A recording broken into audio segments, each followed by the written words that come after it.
এখানে উপস্থিত ডিওয়াইএফআই এর প্রাক্তন নেতৃত্ব, উপস্থিত আমার ডিওয়াইএফআই এর যুবশক্তির সহকর্মীরা এবং উপস্থিত কমরেডস, 57 বছর ধরে একটা পত্রিকা পথ চলে, সেটা তো খুব কম কথা নয়। এটা আমরা প্রতিবারই যুবশক্তির প্রতিষ্ঠা দিবসের কর্মসূচিতে বলে থাকি। কিন্তু 57 বছর ধরে চলতে থাকা স্রোতের উল্টো দিকে দাঁড়িয়ে কোনো একটি সংবাদ পরিবেশনের থেকেও বেশি গুরুত্বপূর্ণ কি সত্যি সেটা পরিবেশন। যা সত্যি আমরা চোখের সামনে দেখছি ওটা আসল সত্যি, না তার পিছনে মাটি খুঁড়তে গেলে কোনো আরেকটা ঘটনার উদাহরণ তুলে আনতে গেলে একটা অন্য কোনো সত্যি বেরোবে। এই সত্যি যাচাই করে সেটাকে মানুষের কাছে পৌঁছে দেওয়ার কাজ গত 56 বছর ধরে যুবশক্তি পত্রিকা করে চলেছে, যেটা এখানে উপস্থিত এই আপামর কমরেডরা না থাকলে শুধুমাত্র আমরা কয়েকজন মিলে এটা করতে পারতাম না। তাহলে যুবশক্তির এই 57তম প্রতিষ্ঠা দিবসে প্রথম ধন্যবাদ, লাল সালামটা আপনাদের প্রাপ্য, যে আপনারা যেভাবে এই যুবশক্তিকে এই প্রচারকের জায়গায় ছড়িয়ে দেওয়ার কাজটা করেছেন, তার জন্য আপনাদের সকলকে লাল সালাম। সত্যি খুঁড়ে আনার কাজটা কীরকম? এই যে বাংলাদেশে সংরক্ষণ ইত্যাদি নিয়ে এত রকম লড়াই আন্দোলন ইত্যাদি চলল, একটা কিছু রায় হয়েছে, সেই রায় নিয়ে চর্চা চলছে, কিন্তু তার পক্ষে বিপক্ষের মত কোথাও কোথাও কোনো মিডিয়ার একাংশ তারা এটা ধরিয়ে দিতে চাইছেন যে হয়তো ওই দেশে তো সংরক্ষণের খানিকটা অদল বদল হয়ে গেল, তাহলে আমার দেশেও এইটা করে ফেলার পরিবেশ পরিস্থিতি তৈরি হয়েছে কিনা এটা ভাবা উচিত। এবং এখন সোশ্যাল মিডিয়ায় খানিকটা এই নিয়ে চর্চা চলছে। কিন্তু বাংলাদেশের ওই সংরক্ষণ বিরোধী যে রায় হলো, তার ফলে জনজাতি সংরক্ষণ যা বাংলাদেশে ছিল সেইটা আগের তুলনায় কমে গেল, কার্যত উঠে গিয়েছে। মহিলা সংরক্ষণ যা আগের গেজেটের হিসাবে ছিল, এখন মহিলা সংরক্ষণ সংক্রান্ত কোনো বিষয় বাংলাদেশের যে কোর্ট এই রায়টা দিয়েছে সেইটা ঘোষণা করেনি। তাহলে একটা লড়াই, একটা আন্দোলন, তার একটা ফল, কিন্তু সেই ফলের যে সুদূর প্রসারী ফলাফল, সেইটা ভালো কি মন্দ, সেইটা স্রোতের উল্টো দিকে, শাসকের উল্টো দিকে, রক্তচক্ষুর উল্টো দিকে দাঁড়িয়ে বলার স্পর্ধা এই যুবশক্তি দেখাতে পেরেছিল 56 বছর ধরে। কাজটা খুব সহজ ছিল না, বিশেষ করে এই ভারতবর্ষে তো কাজটা সহজ একেবারেই নয়।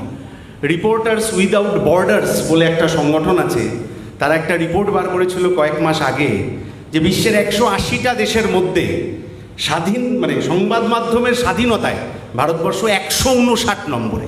এত নিচে কেন এটা আমরা চোখের সামনে দেখতে পাই না? নির্বাচনের আগে নরেন্দ্র মোদী কোনো একটা নৌকা বিহার করতে করতে সাংবাদিকদের প্রশ্নের উত্তর দিচ্ছেন, আসলে সব সাজানো ঘটনা, প্রশ্নও সাজানো, উত্তরও সাজানো। বলছেন আমার তো আসলে বায়োলজিক্যাল জন্ম হয়নি, আমাকে ওই কেউ একজন পাঠিয়েছেন আর কি, বড় মাত্রা ইত্যাদি ইত্যাদি। ওখানে যদি আপনি থাকতাম চমকে উঠতাম, কেউ জলে ঝাঁপ দিতাম, কেউ হেসে ফেলতাম। কিন্তু সাংবাদিকের মুখটা আপনি দেখবেন কঠোর, কঠিন, কারণ তার পিছনে সেই সংবাদ মাধ্যমের মালিক, সে কার্যত পিঙ্ক স্লিপ নিয়ে দাঁড়িয়ে রয়েছে। একটা থেকে আরেকটা বেচাল হলে সাথে সাথে ইন্টারভিউ শেষ হওয়ার পর তার চাকরি বাতিলের চিঠি ধরিয়ে দেওয়া হবে। এই ধরনের ঘটনা আমাদের এখানে বহু উদাহরণ আছে। এখন নতুন নতুন কিছু বিকল্প সংবাদ মাধ্যম বেরিয়েছে, দেখবেন কিছু নতুন পোর্টাল। এরকম একজন পোর্টালের সাংবাদিকের কথা আমি জানি, যে যিনি ওই যে যা না পড়লে পিছিয়ে পড়তে হয় আর কি, সেই পত্রিকা থেকে যখন একের পর এক ছাঁটাই হয়ে যাচ্ছিল, আপনি কোনো 8টার প্রাইম টাইমের শোতে সাংবাদিক ছাঁটাই নিয়ে কোনো দিন 1 মিনিটের আলোচনা শুনতে পাবেন না। কিন্তু সেই সংবাদ মাধ্যম থেকে যখন ক্রমাগত ছাঁটাই হয়ে যাচ্ছিলেন জুনিয়র সাংবাদিকরা, এখনও কিছু সিদ্ধারা এরকম আছেন, একজন সিনিয়র সাংবাদিক জুনিয়রদের যাতে বলি প্রদত্ত হতে না হয় তার জন্য তিনি নিজে রেজিগনেশন জমা দিয়েছিলেন। তিনি এসে খুলেছেন একটি পোর্টাল, এখন এরকম পোর্টাল বেশ কিছু চলছে। এবারের লোকসভা নির্বাচনে আমরা দেখলাম যে মিডিয়ার একাংশ মানে একটা বড় অংশ, সে ক্রমাগত আরএসএস কি শব্দবন্ধ তৈরি করেছে, মোদি এবং অমিত শাহ কি শব্দবন্ধ তৈরি করেছেন বিরোধীদের জন্য, সেইটা নিয়ে প্রচারে যত না ব্যস্ত, আসল রুটি রুজির যন্ত্রণা, ধানের দাম কত যাচ্ছে, মাঠে ধানের দাম কত যাচ্ছে, আর বাজারে চাল কত টাকায় বিক্রি হচ্ছে, তাহলে মাঝের টাকাটা কে খেয়ে যাচ্ছে, এই ধরনের রোজকার জীবন যন্ত্রণা, গরিব ছেলে মেয়ে চাকরি পাচ্ছে কি পাচ্ছে না, এই ধরনের যন্ত্রণার খবর তারা কোনোদিন আমার আপনার সামনে তুলে ধরবে না।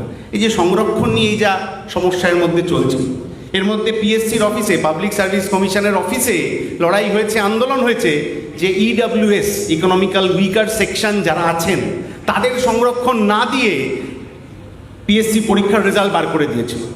অল্প বয়স্ক ছেলেমেয়েরা তারা লড়াই আন্দোলন করেছেন, সামনে থেকে দাঁড়িয়ে লড়েছেন। পিএসসি গতকাল বাধ্য হয়েছে তাদের লড়াই আন্দোলনের সামনে মাথা ঝোঁকাতে।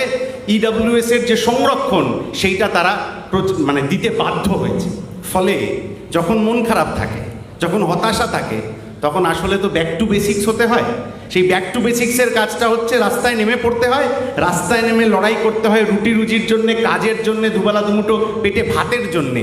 আর এই যে লড়াইয়ের খবর, এইটা যদি ভালো করে ছড়ানো না যায়, তাহলে হচ্ছে যে ওই সুদূর প্রান্তের ওই কমরেডকে আমরা উজ্জীবিত করতে পারবো না। কারণ বক্তারা আছেন, তারা বলবেন এই যে আরএসএস দক্ষিণ পন্থার কাজকর্ম, আমাদের তার প্রতিরোধ সম্পর্কে নেতৃত্বরা বলবেন, কিন্তু এখন তো গোটা পৃথিবীতেই, ভারতবর্ষ জুড়েও কাজ হয়েছে আসলে আমার আপনার মগজটাকে দখল করা। দখল মানে মাথার ওপর হাত দিয়ে নয়, দখল মানে টিভিতে, সিনেমাতে, সিরিয়ালে, গল্পে এমন জিনিস আমি পড়ব যাতে করে আমার ছোটবেলা থেকে মনটা, মগজটা, ভাবনাটা অন্যরকমভাবে তৈরি হবে, নির্মাণ করা হবে, যাকে খুব একটু কঠিন বাংলায় বলা হয় আর কি। এই কর্ণাটকে বিজেপি হারার আগে অবধি ইতিহাস বইয়ের সিলেবাস বদলে গেছিল। টিপু সুলতান যে লড়েছিলেন ব্রিটিশ সাম্রাজ্যবাদের বিরুদ্ধে, সেই কথাটা কর্ণাটকের ইতিহাস বই থেকে মুছে দেওয়া হয়েছিল, এখন আবার ফিরেছে। অমিত শাহ কিছুদিন আগে এসে আমাদের পশ্চিমবাংলায় রবীন্দ্রনাথের ভাবনা সম্পর্কে বক্তৃতা দিয়ে গেছিলেন। সেই অমিত শাহ সরকার আসামে রবি ঠাকুরের কবিতা কার্যত বাদ দিতে চলেছিল। কেন? কারণ এই যে সব মানুষকে এক জায়গায় মিলে বাঁচার যে লড়াইয়ের কথা, সব গরিব মানুষ, মেহনতি মানুষ এক জায়গায় থেকে তার শাসকের বিরুদ্ধে চোখে আঙুল দিয়ে যে পাল্টা লড়াইয়ের কথাটা বলবে, ওই কথাটা আসলে আমার আপনার মনের থেকে মুছে ফেলার চেষ্টা করা হয়। বদলে এমন কিছু কিছু অর্ধসত্য, কিছু মিথ্যা আমার মাথার মধ্যে ঢোকানোর চেষ্টা করা হয় যে যখন একটি দলিত ছেলে সে চাকরি খুঁজতে যায়, তাকে আঙ্গুল দিয়ে বলা হয় যে দেখো অমুক ধর্মের লোকটার জন্যে আসলে তোমার চাকরি হলো না। বা ওই যে রোহিঙ্গারা পালে পালে ঢুকে পড়ছে উত্তর 24 পরগনার বর্ডার দিয়ে, যেই জন্যে আসলে তোমার চাকরিটা হচ্ছে না। আসলে যেটা কত ডাহা মিথ্যে, তা প্রতিদিন সংবাদ মাধ্যম হোক বা এই আমাদের মানুষের মাধ্যম হোক বা সোশ্যাল মিডিয়ার মাধ্যম হোক, আমাদের প্রতিদিন প্রতি মুহূর্তে তার বিরুদ্ধে লড়াইয়ের কথা বলে যেতে হয়।